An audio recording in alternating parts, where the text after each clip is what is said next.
Good evening and welcome to the first installment of Bottom of the Ninth. My name is Jason Newsham. I will be your host.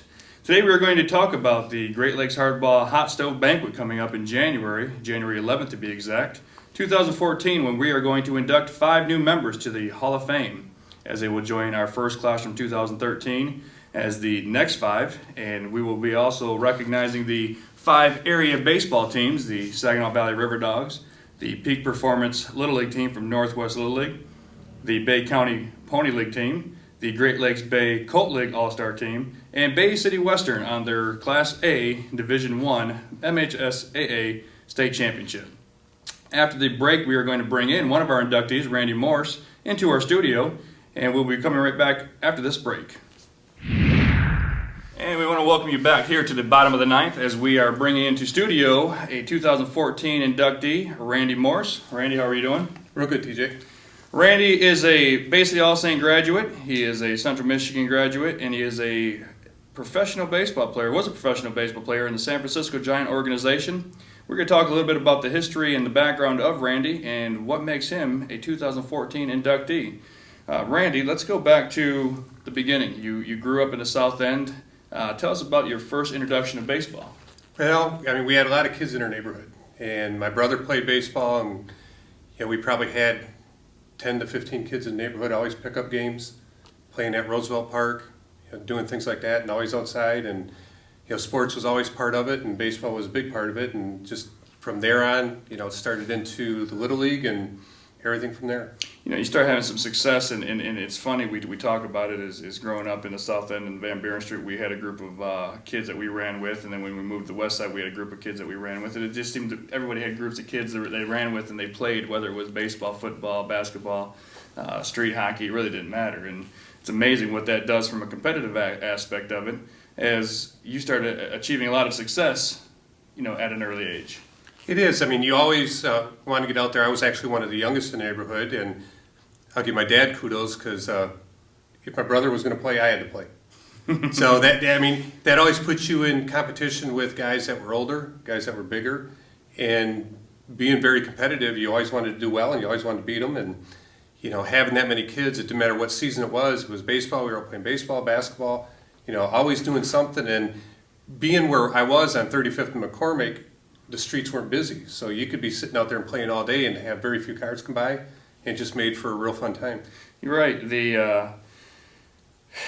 You played the South End, you had some success in the Little League, then you went to the Pony League, and tell us about Pony League experience. Pony League was fun. We had 2 years of Pony League, All-Star team both years. The first year there was only 4 13-year-olds on the All-Star team. This is when we didn't have double teams, and then turned around again when I was 14. We had good success when I was 13. We almost made it to the World Series. So I got to travel a lot. You get to play against a lot of good individuals. You play with a lot of good individuals.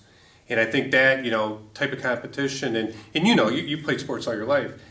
To get better, you have to play against guys that are as good as you or better than you. Absolutely. I think the competitive aspect is lost on a lot of kids these days, where before you were competing, you might have been friends with them, but you were still competing with them for a spot, and that was just making everybody better. Exactly. You didn't want to be the one that was left behind, and we all were. We are good friends, but I wanted to beat you. You wanted to beat them. You wanted to be on the field or be on the court or be wherever it was that you were competing for. You left Pony League. Did you play Colt League or did you go County Mac? I actually played 1 year Colt League when I was 15. Then I played both County Mac and Legion. It was actually funny because at one point in time I was doing Colt League, Legion, County Mac, and intramural basketball. So needless to say, it was a busy summer. Numerous times my mom, I won't say that she was speeding down the road to get me from one place to the next, but and that's the way it was. But that's we didn't have video games. Outside was where we wanted to be, and playing sports was what we wanted to do. Even if you had video games, I don't see Lefty Franz letting any of his players play video games. No, not during the season. There's no doubt about that. And for us, it was you talk about basketball. It was 7-day-a-week practices. Yeah. There wasn't a break, and that's when we could also do a lot of intramural basketball during the summer. There was no big restrictions. We were playing every weekend. I heard stories from Mike Wisdala, who remembers you coming in to St. Joe's Gym in your baseball uniform, going downstairs, changing, coming back up, play basketball, go back downstairs, grab your baseball uniform, and head to your next game. So Nothing I'd rather do. yeah, and looking back on it, I'm sure the kids today wouldn't understand the first part of it, but so you played a little Legion ball, you played Connie Mac. Who'd you play Connie Mac for? Mean Stamping. We actually had a very good team. Played with Ron Henneke one year, a prior year inductee. Yep. And we ended up second in the nation that year. 1978. We lost to, and anybody that follows baseball will probably remember the name, Neil Heaton. Yeah. And really played a good ball game. We lost 8-5. We had somebody lost a base loaded fly ball in the lights. You know, one of those things. It happens. It's baseball. But what a great time. I mean, I think 10 days down in Farmington, New Mexico. Beautiful field, beautiful weather. Couldn't ask for anything better. Except for the World Series. Yeah, that is true. Well, that was good. You've had a lot of success. So you played for Means, which Coach Wendell Niemer is one of the most well-known, if not in the Midwest, around the state, but if not the Midwest, for what he had done with his team. And a couple years later, they actually pulled off the World Series victory, beating, I believe, the same team that you guys were defeated by. So he got a little bit of vindication in 1980. But 1978 was also a big year for Bay City All Saints, as that was a first state championship in baseball, and you were a big part of that. What was the what were the memories? What were Leon Giffel was the head coach.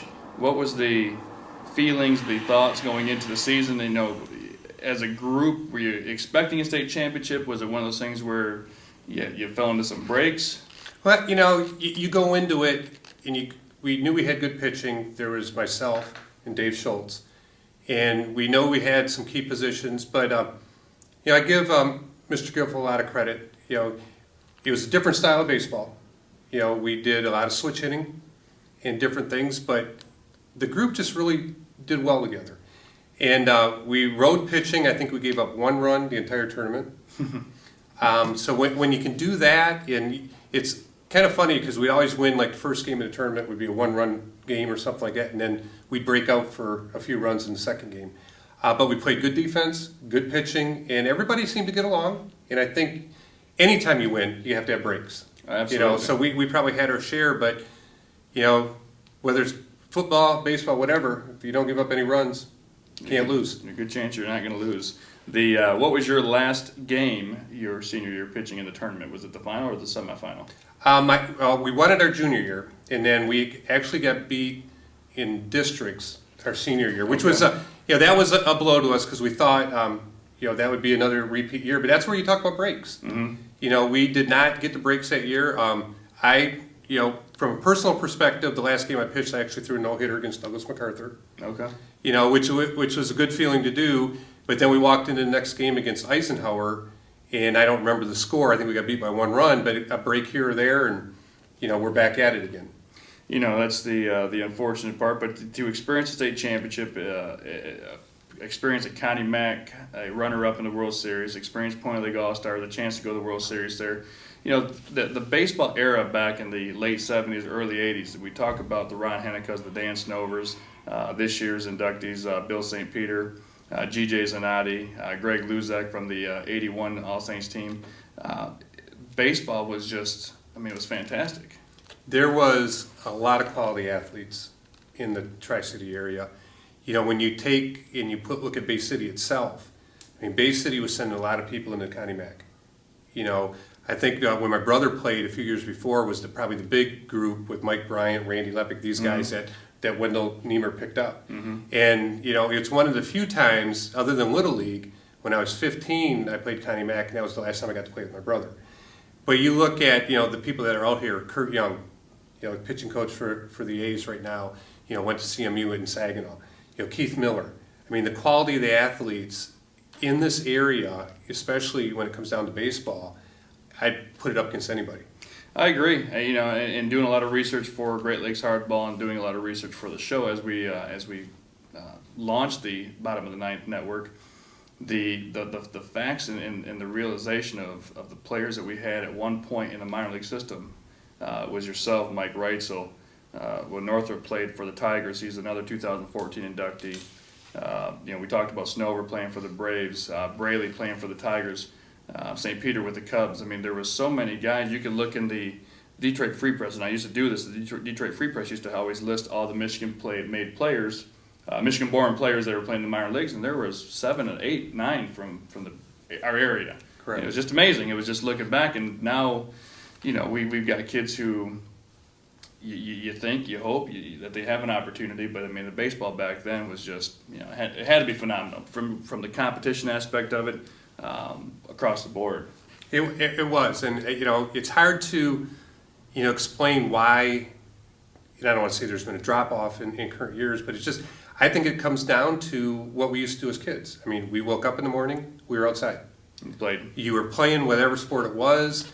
Everybody was doing it, and you're always active, and you're always, some guys older than you, some guys younger. You were always out there playing the games, doing what you needed to do, and very competitive. My kids are all into sports, and they've done very well in every sport they've been in.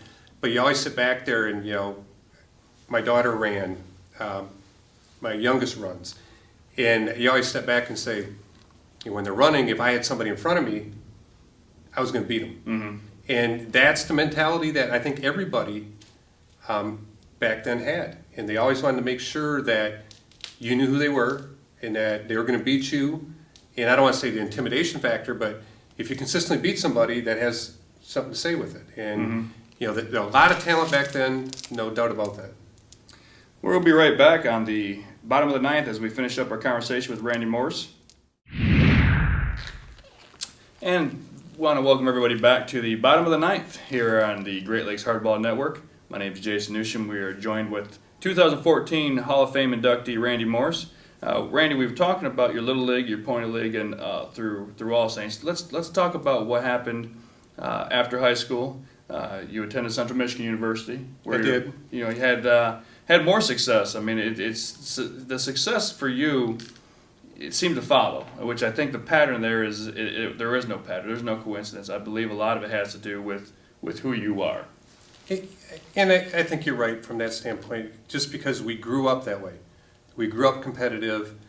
You wanted to do your best, and you wanted to beat the guys you're going against. And being a pitcher, it is. I mean, you have great defense behind you, but it's still I have to be better than the batter. Mm-hmm. And walking into Central Michigan, now you're moving from high school to college. The quality of players 1 through 9 in a lineup is a lot better. Mm-hmm. And you want to make sure you succeed. And being at CMU and the tradition they have there, I think the 79-80 year, my first year there, is the start of 10 MAC championships in 12 years or something like that. It was just started a string where the success followed, and it was very good. And I had some success my freshman year, but it really came out my sophomore year. Started the season 25, 27 scoreless innings. We had a great pitching staff. I mentioned Kurt Young before was there. Mike Breck, and at any point in time we could start 4 left-handers, which is kind of really unheard of for anybody. Right. And it was a good year. Personally, I had. It's kind of funny going into the end of the regular season. I had the first top ERA in the nation, and going into the tournament, it was us against St. John's, and I think we were, as a pitching staff, 5 in the nation or something like that, and they were 3 or somewhere like that. And I started, and John Franco Okay. started for St. John's, and as you would typically expect against 2 low ERA teams, we had something like a 23-15 ball game. So it was one of those things, and it was one of those days that no matter what you throw up gets hit. But on an overall basis, we had a great tournament as a team. We had a lot of players that were very good, a lot of players that played professional baseball. And it just takes the talent level when you get into college just a step above. And CMU is a great baseball program. A lot of great players have come out of there. And, we had, that's when they started the MAC tournament. Mm-hmm. So getting to play against that caliber of individuals, you got to step up your game. Right. You were saying a team all MAC, I believe your junior year? Sophomore. Sophomore year. At what point, do you start hearing or thinking, get draft, the draft? At what point do you start thinking you got a chance? Actually, I go back to my high school years. We've talked. I was successful. Went through whether it was high school, Pony League, Connie Mac. Success was there, and I attribute a lot of God-given talent. There's no doubt about that. Very blessed.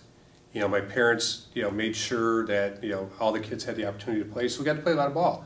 And we didn't do the travel teams, but moving, with Legion, Connie Mac, I started thinking that this is what I wanted to do.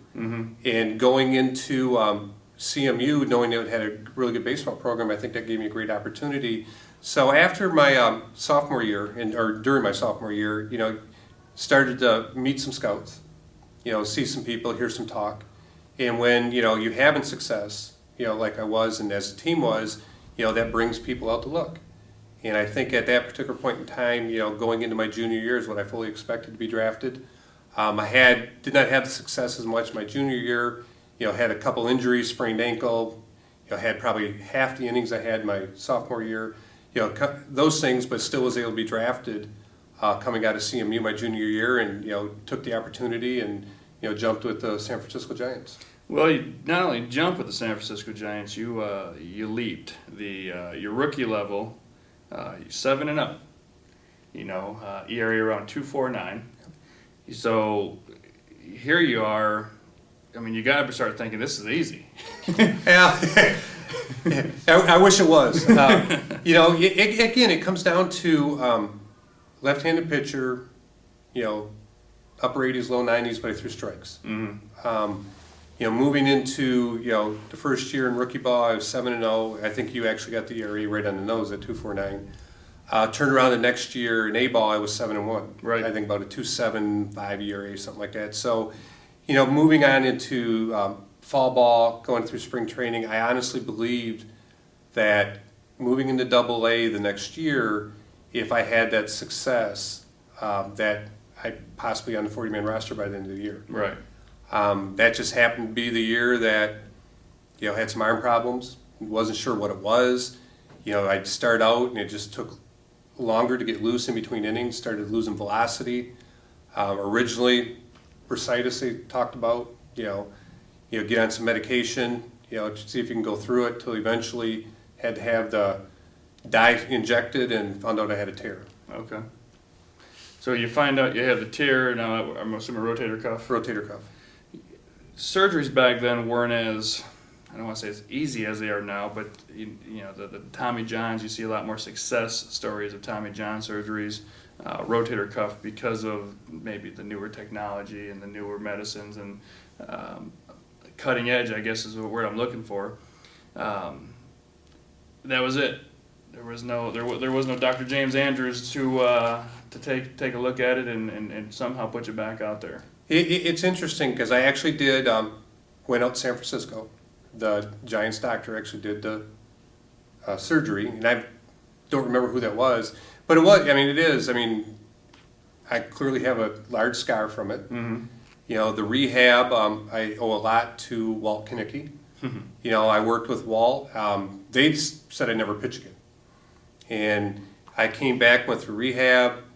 I can remember starting rehab on my knees in my basement of my parents' house, with a pulley, throwing 3 feet with a pulley, doing everything you need to do to try to get that, to actually coming back and being able to throw an inning at spring training again.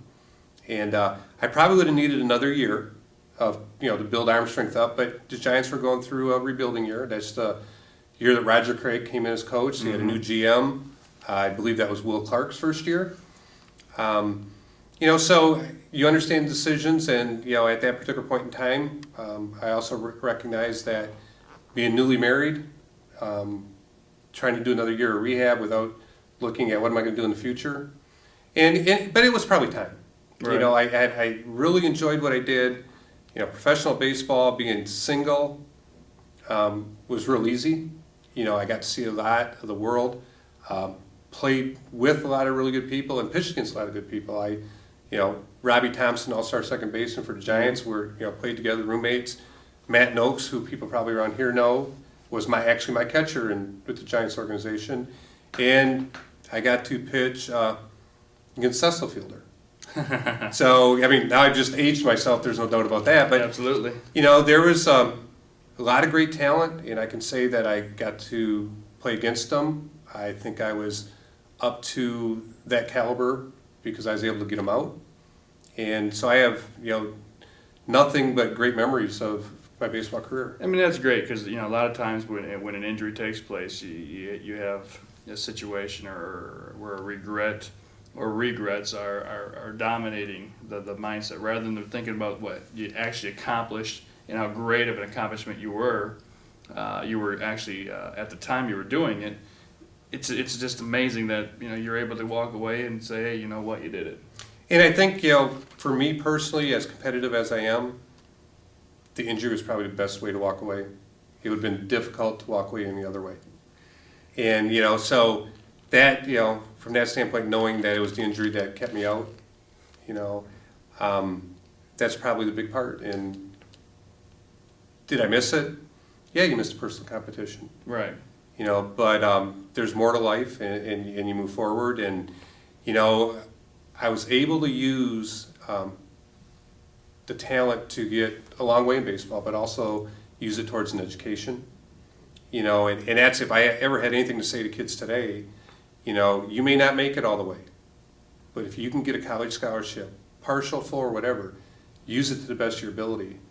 Get your education, and if there's more on top of that, it's a bonus. Right. I think that's a great message, and one that we have. We've got some talented kids in our area coming back up, and as you've seen the success of the different teams, and I think it's important for them to take advantage of it if you have the opportunity. If you have the opportunity, exactly. The ability to play at another level is something you're never going to get back. Exactly.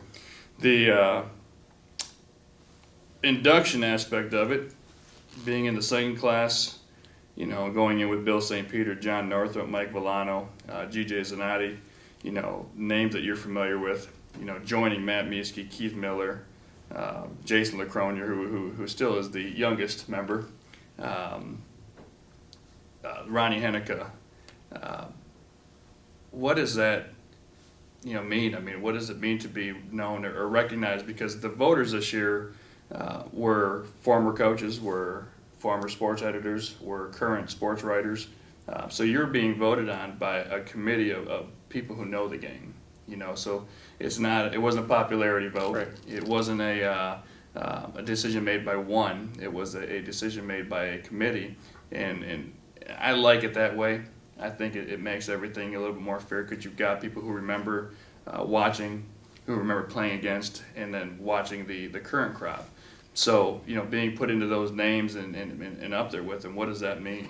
It's truly an honor, and we talked about it earlier.